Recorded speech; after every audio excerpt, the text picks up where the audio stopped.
Okay, good morning. I have filmed this 3 times already because I don't know how to work my camera. So we're gonna start again. What was the positive overall takeaway of child development class? Personally, I really liked interacting with the kids and actually getting to know them. I had Lillian and Liam as my kids. Sorry, I burped. And professionally, I learned so many skills. The observation detail sheets are going to help me out in the future trying to get a job, hopefully. I learned how to make lesson plans, so I'm really grateful for Miss Brooklyn teaching us how to do that. Another professional aspect of it is I learned how to talk to kids and how to improvise on almost everything that I had planned out for the year. It was just overall a good class to take. So if you're watching this and you're asking yourself, should I take Miss Brickland's child development class? The answer is yes. Always. How have you as a child care provider and a future parent improved your skills working with young children? I think every age group is totally different in how you need to handle situations. But in my age group, which Liam and Lillian were both 4, I learned how to improvise and make up lessons on the spot. Because I wasn't going to force them to do anything they didn't want to do that day. Obviously, you have to teach them a lesson, but you don't have to force them to write if they want to play in the sandbox. Like, I learned how to transfer my lessons really easily from playpen to playpen because they were really different in their personalities and how they wanted to play. So they were always pulling me in 2 different directions. So I learned how to be flexible with multiple children, but I learned how to help kids through what their thinking process is. I don't know if that made sense, but it's like 10 p.m. right now. I'm on my 10th cup of coffee. How do you now view other parenting style choices? Which one in particular stands out to you and why?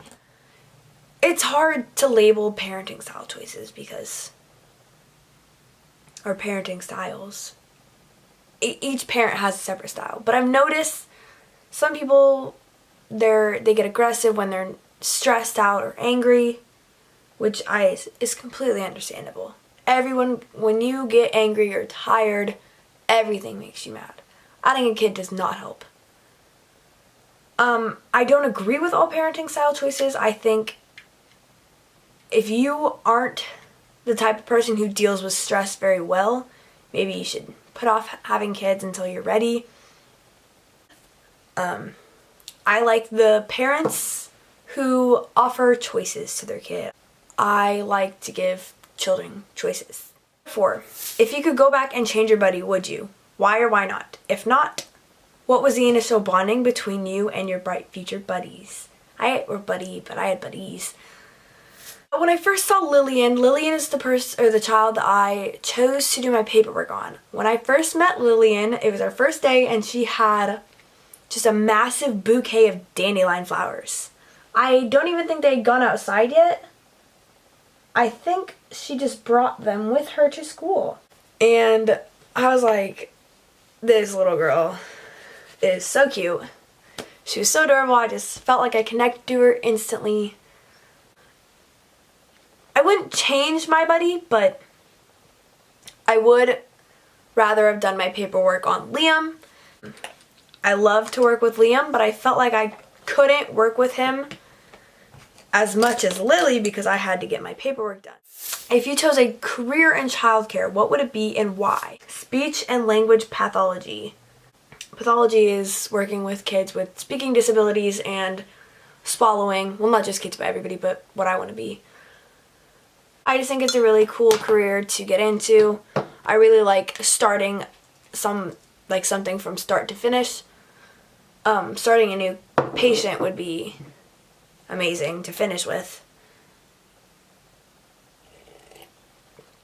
During the Bright Futures experience, what was the biggest obstacle you faced with your child on a personal level?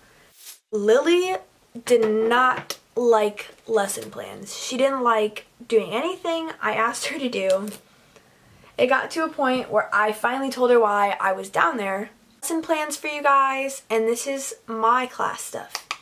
You guys work on the alphabet, you learn body parts, you learn all this and that.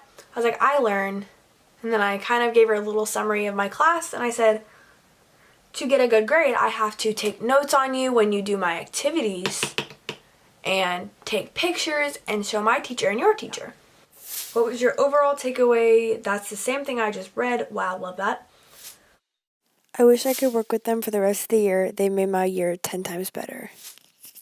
Which developmental theorist do you feel you agree, relate with the most? Why? Describe the certain aspects that you feel you know the best. Sigmund Freud. I don't know how to say it. Sigmund Freud. What is it? It's actually been proven pretty well. It's basically children who grow up in traumatic experience. They're going to have some long-lasting effects in the future, such as kids who are abused in their household. They'll probably grow up not to trust people that are close to them. The way mental illnesses happen from traumatic experiences in childhood. Maybe a child lost a loved one and now they're scared of germs or getting sick. Describe 4 areas of cognitive growth during the concrete operational stage typically occurs from age 7 to 11. Okay, so kids, they become more logical. This is where kids are developing fears and they start to think about what they're doing. It is like a transition from depending on everyone to do everything for you and doing it yourself. But this is when kids start to fend for themselves, I guess. Pick 2 skills that you acquired during your semester-long experience. Where else would you be able to apply those newly found skills? Tantrums aren't a daily thing in my life, but knowing how to talk someone out of a tantrum is a very good skill to have. I've also developed a crazy amount of patience for repetitive tasks. And I realized I didn't fit any of the requirements for this video, but I do what I want. Just kidding. Please don't feel me, Miss Brooklyn. We'll do one of those cool things. Here's the rubric.